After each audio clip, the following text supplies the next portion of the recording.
মানসিকভাবে শান্তি না পেলে মানুষ ধীরে ধীরে ভিতর থেকে ক্লান্ত হয়ে পড়ে।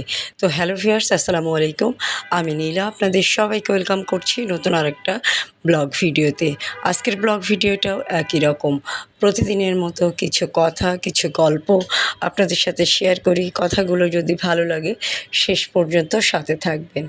তো আজকে যেটা বলছিলাম, মানসিকভাবে শান্তি না পেলে মানুষ ধীরে ধীরে ভিতর থেকে ক্লান্ত হয়ে পড়ে।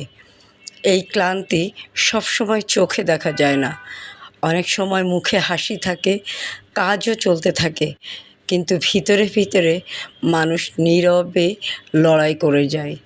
সেই যুদ্ধে শব্দটা অন্য কেউ শুনতে পায় না, অনুভবও করতে পারে না। তাই নিজের মানসিক শান্তিকে কখনো অবহেলা করবেন না। সব মানুষকে খুশি করার চেয়ে নিজের বিবেকের কাছে শান্ত রাখাটা বেশি জরুরি। অপ্রয়োজনীয় তর্ক, বিষাক্ত সম্পর্ক এবং নেতিবাচক পরিবেশ থেকে দূরে থাকাও অনেক সময় নিজের প্রতি একটা দায়িত্ব। মনে রাখতে হবে, মানসিক প্রশান্তি কোনো বিলাসিতা নয়, এটি সুস্থভাবে বেঁচে থাকার অন্যতম ভিত্তি। যে মানুষ ভিতর থেকে শান্ত, সেই জীবনের কঠিন সময়েও একদম দৃঢ়ভাবে দাঁড়িয়ে থাকতে পারে। তাই এমন যে জীবন বেছে নিন যেখানে অন্তরের শান্তি এবং সৃষ্টিকর্তার উপর ভরসা এবং আত্মসম্মান আপনার সবচেয়ে বড় শক্তি হয়ে ওঠে। তো আমাদেরকেও সেভাবে বাঁচতে হবে, আর বাঁচার জন্য আমাদের নিয়মিত কাজগুলো করতে হবে। এই যে সকালে আমি অফিসে আসলাম, অফিস থেকে এসে খুব মনটা খারাপ ছিল, যার কারণে একটু সাজুগুজু করলাম। অফিসে এখন কাজের প্রেশার অনেক বেশি, গত বছরের তুলনায় এবছরে কাজের প্রেশার একটু বেশি। আর সেলস রিলেটেড যারা জব করে তাদের আসলে প্রতিদিনই প্রেশার থাকে বা কষ্ট থাকে। তো যাই হোক, তাছাড়া বিভিন্ন ধরনের সমস্যা তো থাকেই একটা মানুষের লাইফে। পারিপার্শ্বিকতা, বিভিন্ন ধরনের সমস্যা থাকে। প্রত্যেক মানুষেরই হয়তো কম বেশি সমস্যা আছে, কারোর হয়তো কম, কারোর হয়তো বেশি। আমারটা হয়তো বেশি মনে হতে পারে আমার কাছে, আর সবার সমস্যাই নিজের কাছে বড় মনে হয়। তো যাই হোক, কাজকাম শেষ করে মনে হচ্ছিল কোথাও একটু ঘুরতে যাই। একবার ভাবছিলাম একটু হসপিটালে যেয়ে বসে থাকি। কিছু সময় বসে থাকলে বোঝা যাবে মানুষ সুস্থতার আড়ালেও কত অসুস্থ। তারপরে আর শরীর টানছিল না, যার কারণে চলে গিয়েছিলাম একটা শপে, 190+ বা 100+ একটা শোরুমে। কিন্তু এখন আর ওই প্রাইজে পাওয়া যায় না। ওখানে যে অনেকক্ষণ ঘুরলাম, আর এত সুন্দর সুন্দর জিনিস ছিল যে আমার মন তৎক্ষণাৎ ভালো হয়ে গেল। আর তখন প্রায় রাত 10টা বাজে, প্রায় অলমোস্ট রাত 10টা বাজে। আমি দোকানটায় ঢুকেছি 9টার দিকে। তারপরে সেখান থেকে বাসায় আসলাম, একটু রান্নাবান্না করলাম। আর এই যে এখন সুন্দর কিছু শাড়ি দেখাচ্ছি, এগুলো কিন্তু আমার প্রিভিয়াস ভিডিও করা থাকে, সেখান থেকে আমি দেখাতে থাকি। কেননা আমার পক্ষে প্রতিদিন কাজ করা সম্ভব হয় না।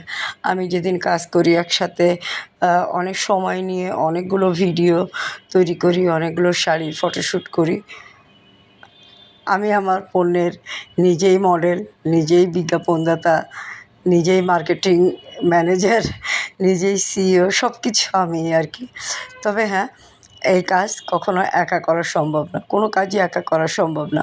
আমার এই কাজে সার্বিকভাবে অনেকেই হেল্প করে। তার ভিতরে মোস্ট ইম্পর্ট্যান্ট হচ্ছে পণ্যের ছবি তোলা। এই ছবি তোলার কাজটা আমার মেয়ে করে দেয়। আমার যত ভিডিও, যত ফটোগ্রাফার ফটো আছে, সব আমার মেয়ে উঠিয়ে দেয়।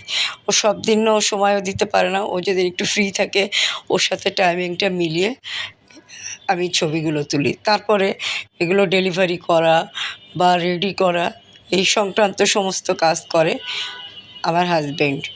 আর এই প্রোডাক্টগুলো সাপ্লাই দেওয়া বা এই প্রোডাক্টগুলো কালেক্ট করে দেওয়া যশোর থেকে, এটা করে দেয় আমার মা এবং আমার বাবা। তো এতগুলো মানুষের সাপোর্ট আমি পাই, আর এতগুলো সাপোর্ট পাই বলেই আমি কাজটা করতে পারি। প্রতিটা মানুষের সাপোর্ট দরকার, তবে হ্যাঁ, সেই সাপোর্টটা অবশ্যই মানসিক শান্তির সাথে অ্যাডজাস্ট থাকতে হবে। যদি সেখানে আবার একটু কিছু ঢুকে পড়ে, ভুল ত্রুটি ঢুকে পড়ে, তাহলে মানসিক সাপোর্টটাও অনেক সময় আর পাওয়া যায় না। তো যাই হোক, সব জীবনের অংশ। জীবনে কঠিন হবে, জীবন সহজ হবে, তবে জীবনে যেন মানসিক শান্তি থাকে। মানসিক শান্তি থাকলে যে কোনো কাজ করতেও ভালো লাগে। আর মানসিক শান্তির জন্য মাঝে মাঝে কিন্তু এরকম সুন্দর শাড়ি বেছে নিতে পারেন। সুন্দর শাড়ি পরে দেখবেন, ঘুরতে চলে যাবেন, তাহলে মন ভালো লাগবে। যদিও আমি ঘুরতে যেতে পারি না, আমি বছরে একবার হয়তোবা যাই, বা কখনো যাওয়া হয় না, এক বছরেও যাওয়া হয় না, বা এক বছরে দুবার যাওয়া হয়, এর বেশি আমার বের হওয়া হয় না। হয়তো গেলে একটু গ্রামে যাওয়া হয়, অনেক সময় পরিবেশ যদি ক্রিটিক্যাল হয় তাহলে হয়তো যাওয়া হয় না। তো আমার এই ধরাবাঁধা নিয়মে আমি যদি একটু শাড়ি পরি, একটু সাজুগুজু করি, আমার বেশ ভালো লাগে, আর আমার একটা শান্তি লাগে। আমি আমার কাজের মাঝখানেই আমি আমার শান্তিটাকে খুঁজে নিয়েছি। আপনারাও এরকম সুন্দর কিছু শাড়ি পরে মানসিক শান্তিটা খুঁজে নিতে পারেন। আর অবশ্যই আমার পেজ এবং আমার ইউটিউব চ্যানেল সাবস্ক্রাইব করে দিয়ে সাথে থাকতে হবে, তাহলে সুন্দর কিছু প্রোডাক্ট দেখতে পারবেন, সুন্দর কিছু ভিডিও বা সুন্দর কিছু কথা দেখতে পারবেন। যে শিক্ষা মানুষকে কিছু মোটিভেশন দিতে পারে না, সেই শিক্ষাটা শিক্ষা না। আর বর্তমানে ফেসবুক খুললেই নোংরা কন্টেন্ট, বা যেগুলো দেখে মানুষ শিক্ষার কিছু পায় না, সে ধরনের কন্টেন্টগুলোই হয়তো খুব বেশি পপুলার হয়। কিন্তু আমি চাই আমার প্রতিটা কথা দিয়ে অ্যাটলিস্ট মানুষকে, একজন মানুষকে হলেও যেন উদ্বুদ্ধ করে বা মোটিভেশন হয়, এবং আমার শিক্ষাটা যেন যথাযথভাবে মানুষের কাজে লাগে।